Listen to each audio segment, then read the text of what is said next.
So ఇప్పుడు రైతులు రుణమాఫీ కోసం వెయిట్ చేస్తున్నారు. ఇప్పుడు ఈ రుణమాఫీ ఆగస్టు 15 లోపు చేస్తామని గవర్నమెంట్ చెప్తున్నది.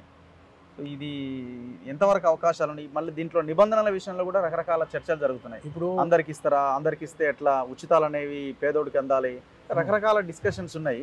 మేము ఒక చిన్న వీడియో రుణమాఫీ గురించి మాట్లాడితే లక్షల మంది జనం కూడా చూస్తున్నారు. అంటే అంత పబ్లిక్ ఎదురు చూస్తున్నారు. ఆశ ఉంది పాపం. ఆశల పల్లకి మీద వాళ్ళు ఊరేగిస్తున్నారు. కానీ ఏమి లేదు, వాళ్ళని పల్లకి మీద ఊరేగిస్తామంటారు. పల్లకి మీద ఊరేగించినప్పుడు ఏమైంది? పూలవాన కురుస్తుంది, డోలు మోగుతుంటే జనం నాట్యం చేస్తుంటారు.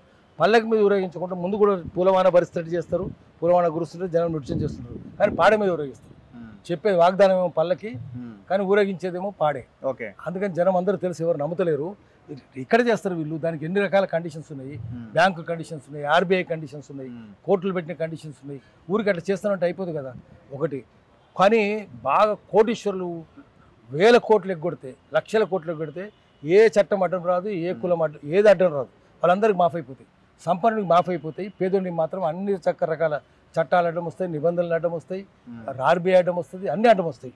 కానీ సంపన్నుడికి మాత్రం ఏది రాదు. అది అందుకని ఏం చెప్పడానికి లేదు. చివరికి ఏం చేస్తారు? కనుగుడ్లు తేలేస్తారు.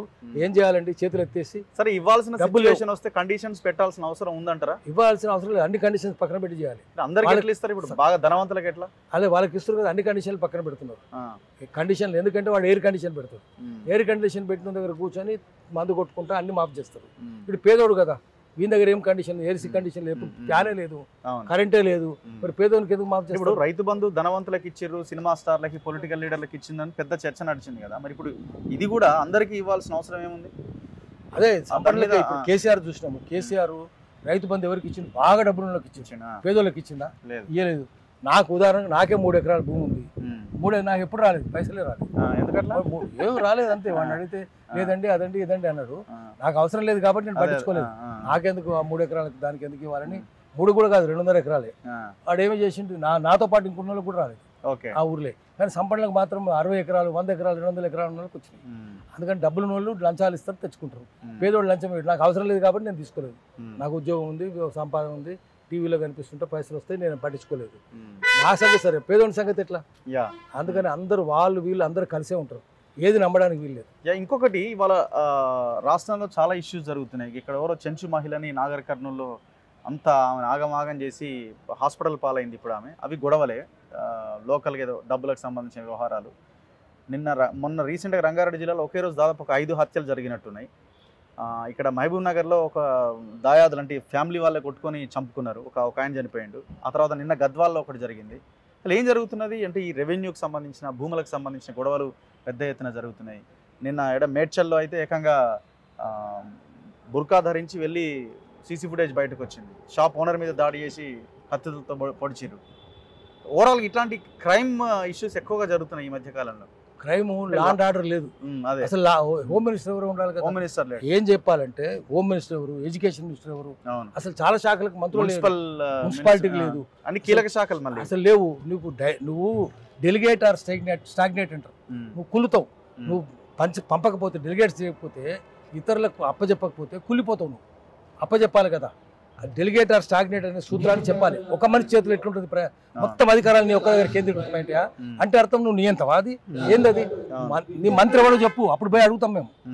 మంత్రులు ఉండరు, ఆఫీసర్లు మళ్ళీ అంత వాళ్ళేది.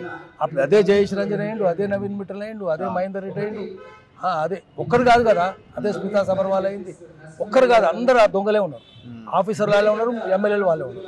కాబట్టి ఏమవుతుందంటే చట్టం లేకుండా పోతున్నది, దొంగల రాజ్యం అయింది. శాంతి భద్రత అనేవి లేదు, శాంతి లేదు, భద్రత లేదు.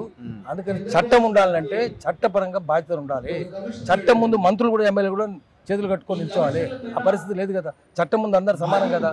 శాంతి భద్రతలు మా దగ్గర ఉంటాయి, మాకు అనుకూలంగా ఉంటే మీకు రక్షణ ఉంటుంది, లేకపోతే మీకు రక్షణ ఉంటుందని చెప్తున్నాం. ఒకటి.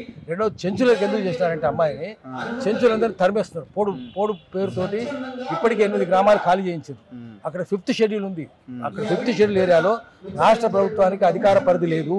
అది గవర్నర్ చేతులు ఉంటుంది, రాష్ట్రపతి చేతిలో ఉంటుంది. అదన్నీ ఇల్లీగల్గా చేస్తున్నారు. 5th షెడ్యూల్ వ్యతిరేకం. అందుకని గవర్నర్ దగ్గర పోయి చెప్పాలి, గట్టిగా చెప్పాలి. చౌబే వచ్చినాడు కదా, ఆయనకు చెప్పాలి నువ్వు పోయి అక్కడ కూర్చో, రాష్ట్రపతి చేతులు నీ చేతులు ఉంటుంది, విడిచిపోవడానికి వీలు లేదు. అందుకని చెంచులు కొట్టండి తనండి చరమండి, కోళ్ళు కొట్టండి తనండి తరమండి. కోయిలు కొండరేట్లు చూస్తున్నాం కదా, 2 లక్షల మంది కోయిలు కొండరేట్లు పోలవరం కింద నిర్వాసితులు అవుతారు.